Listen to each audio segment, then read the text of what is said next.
anak muda akan mendominasi kependudukan di Indonesia. Dapatkan tujuan yang sesuai, kami melakukan ketiga langkah tersebut. Kami melihat bagaimana dampak dari kasus korupsi Bupati Sidoarjo yang bahwa perilaku memilih bukanlah tindakan yang sepenuhnya rasional. Diharapkan dapat menjawab dari benang merah atas latar belakang dari kepercayaan anak muda terhadap pemerintah.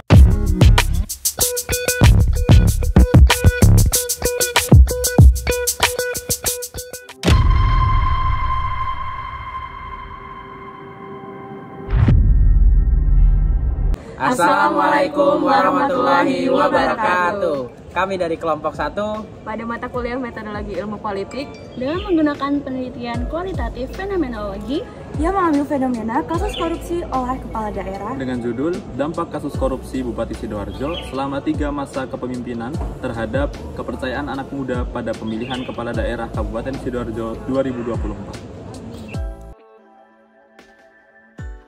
Pemilihan kepala daerah merupakan salah satu proses demokrasi yang ada di Indonesia, di mana partisipasi masyarakat menjadi salah satu indikator keberhasilannya. Pada 2045 mendatang, anak muda akan mendominasi kependudukan di Indonesia. Yang artinya, kepercayaan anak muda saat ini menjadi penting untuk diperhatikan. Penyimpangan yang dilakukan oleh pejabat publik saat ini ditakutkan menjadi faktor menurunnya kepercayaan anak muda terhadap sistem yang ada. Salah satu kasus yang menarik adalah pada Kabupaten Sidoarjo, di mana kasus korupsi sudah seperti menjadi budaya turun-menurun yang dilakukan oleh bupatinya. Bahkan selama 3 masa kepemimpinan itu, kelompok kami ingin mengeksplorasi lebih jauh bagaimana dampak kasus korupsi yang dilakukan oleh Bupati Sidoarjo selama 3 masa kepemimpinan terhadap tingkat kepercayaan anak muda pada Pilkada tahun 2024. Dalam penelitian ini, kami memulai dengan mencari sebuah masalah fenomenologi, lalu mulai melakukan perbandingan dengan penelitian terdahulu untuk mencari kebaruan pada penelitian kami. Kedua, kami merumuskan sebuah masalah dan mencari tujuan dari penelitian. Ketiga, kami merancang kerangka teori untuk menjawab rumusan pertanyaan penelitian. Mendapatkan tujuan yang sesuai, kami melakukan ketiga langkah tersebut dengan menentukan instrumen penelitian yang dapat menjawab pertanyaan kami. Sehingga dari pembuatan instrumen penelitian tersebut, diharapkan penelitian kami dapat menjadi bahan pertimbangan bagi pemangku kebijakan dalam mengambil langkah guna menjadikan demokrasi yang lebih baik lagi. Sidoarjo merupakan sebuah kabupaten yang memiliki jumlah penduduk terpadat di Jawa Timur. Sidoarjo dikenal dengan seluruh potensi kekayaan alam dan industri yang dimiliki oleh daerah tersebut. Namun tak disangka, sisi gelap korupsi di Sidoarjo. Kasus korupsi merupakan sebuah kata yang tidak asing di telinga kita, tetapi dampaknya seringkali lebih besar dari apa yang kita bayangkan. Di Sidoarjo, Bupati telah terjerat kasus korupsi selama 3 periode. Bagaimana hal ini mempengaruhi pandangan politik anak muda kita? Hal ini menjadi sebuah studi yang sangat menarik, mengingat anak muda adalah sebuah pilar di masa depan. Maka, kepercayaan anak muda kepada sebuah politik adalah hal yang sangat penting. Pilkada 2024 akan segera diselenggarakan di bulan November secara serentak. Dalam konteks pemilihan, partisipasi masyarakat adalah hal yang sangat penting, terutama anak muda sebagai mayoritas pemilih di Sidoarjo. Akan tetapi, apakah kasus korupsi yang terjadi selama 3 kali masa kepemimpinan di Sidoarjo membuat anak muda memiliki kecenderungan positif pada Pilkada 2024 nanti? Hal ini menjadi menarik untuk ditelaah.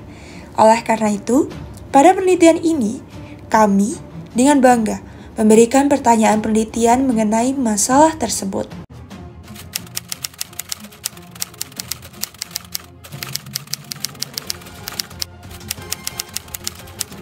Pada desain riset penelitian kami mengacu pada penelitian terdahulu untuk menjadi acuan kami dalam menuliskan dan menganalisis mengenai dampak dari kepercayaan anak muda terhadap Pilkada di Sidoarjo di 2024 ini. Pada penelitian terdahulu tersebut diberikan gambaran bahwa wawasan akan aspek-aspek perilaku memilih tidak hanya dapat dilihat dari 1 atau 2 faktor saja.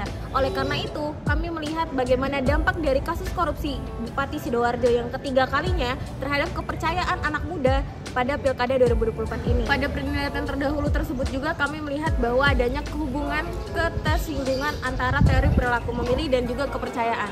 Dan kami ingin melihat pada analisis dampak dari kasus korupsi terhadap kepercayaan anak muda apakah sebegitu signifikannya mengenai perilaku memilih. Kami juga menambahkan di tinjauan pustaka bagaimana dampak korupsi ini terhadap kepercayaan masyarakat dan partisipasi politik, terlebih pada anak muda. Kami juga mencari bagaimana studi kasus terkait korupsi dari ketiga bupati yang ada di Sidoarjo. Pada penelitian ini, kami mengambil satu teori perilaku memilih dan juga satu konsep trust and distrust. Teori perilaku memilih yang dijelaskan oleh Prof. Ramlan Surbakti pada bukunya Memahami Ilmu Politik didasari pada epistemologi bahwa memilih berakar pada upaya untuk memahami faktor-faktor psikologis, sosialis, dan politik yang memengaruhi keputusan individu dalam memilih. Teori ini didasarkan pada premis bahwa perilaku memilih bukanlah tindakan yang sepenuhnya rasional, tetapi dipengaruhi oleh berbagai faktor, termasuk kepercayaan terhadap kandidat dan sistem politik. Pada penelitian ini yang kita ambil adalah kasus korupsi di Sidoarjo. Di lain sisi, secara ontologis, teori perilaku memilih dan konsep trust dan distrust berangkat dari pandangan bahwa manusia sebagai pemilih tidak hanya dipengaruhi oleh informasi rasional, tetapi juga oleh faktor emosional dan sosial. Paradigma ini mengakui bahwa perilaku politik adalah hasil interaksi kompleks antara berbagai faktor, baik internal seperti nilai-nilai pribadi dan keyakinan, maupun eksternal seperti kondisi sosial dan politik. Paradigma yang mendasari pemilihan teori ini adalah bahwa perilaku memilih merupakan proses yang dinamis dan kontekstual. Korupsi salah satunya, sebagai perilaku menyimpang dari norma politik yang ideal, memiliki dampak signifikan terhadap persepsi dan kepercayaan masyarakat. Karena ketika pejabat publik melakukan korupsi, mungkin ini mempengaruhi bagaimana masyarakat atau individu kepercayaan terhadap pejabat itu sendiri di masa depan. Teori perilaku memilih dan konsep trust dan distrust dipilih dalam penelitian ini karena keduanya memberikan kerangka yang komprehensif untuk mengeksplorasi bagaimana kasus korupsi mempengaruhi kepercayaan anak muda pada Pilkada 2024. Dalam konteks kasus di Sidoarjo, di mana korupsi oleh bupati terjadi secara berturut-turut selama 3 periode kepemimpinan, penting untuk memahami bagaimana masalah ini mempengaruhi persepsi dan keputusan memilih generasi muda. Konsep trust dan distrust sangat relevan karena kepercayaan merupakan elemen penting dalam legitimasi politik. Ketika kepercayaan politik terhadap pemimpin dan institusi politik terguncang, hal ini dapat mengarah pada apatisme politik, menurunnya partisipasi dalam pilkada, dan bahkan ketidakstabilan politik. Oleh karena itu, alasan kenapa kita mengambil konsep trust and distrust dan teori perilaku memilih. Penelitian ini kami menggunakan paradigma konstruktivisme, di mana memandang bahwa realitas sosial dibentuk dari hasil konstruksi. Konstruktivisme juga lekat dengan hubungannya pendekatan kualitatif, sehingga kami menggunakan konstruktivisme dan pendekatan kualitatif untuk menjawab dari fenomena yang kami teliti. Pendekatan kualitatif juga lekat dengan hubungannya dengan partisipan, sehingga kami membutuhkan subjek sebagai faktor sentral untuk menjawab fenomena yang kami teliti. Adapun 3 tahapan dalam penelitian kami. Yang pertama adalah perencanaan yang mencakup merumuskan masalah, tujuan, teori dan konsep, dan juga memilih subjek. Kedua adalah pelaksanaan, yaitu pengolahan data dan pelaksanaan penelitian.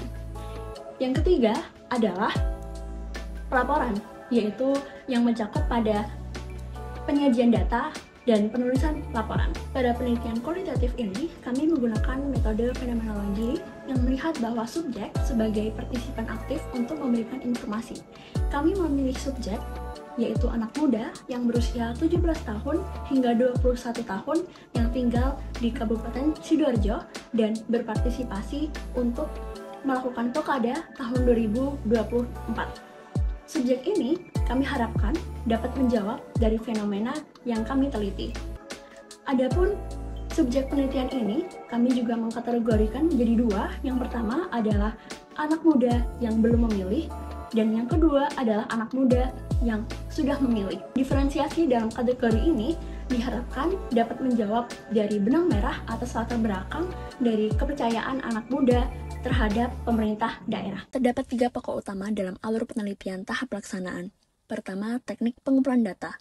Pada teknik ini menggunakan observasi untuk mengidentifikasi subjek, wawancara mendalam, dan semi terstruktur guna mendapatkan informasi secara personal, dan dokumentasi berupa catatan dan transkrip wawancara.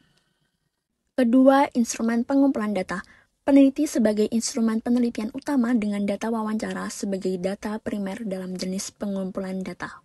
Ketiga, teknik analisis data. Kami menggunakan analisis data dengan mengadopsi teknik analisis data interaktif model, meliputi reduksi data, penyajian data, dan verifikasi atau penarikan kesimpulan.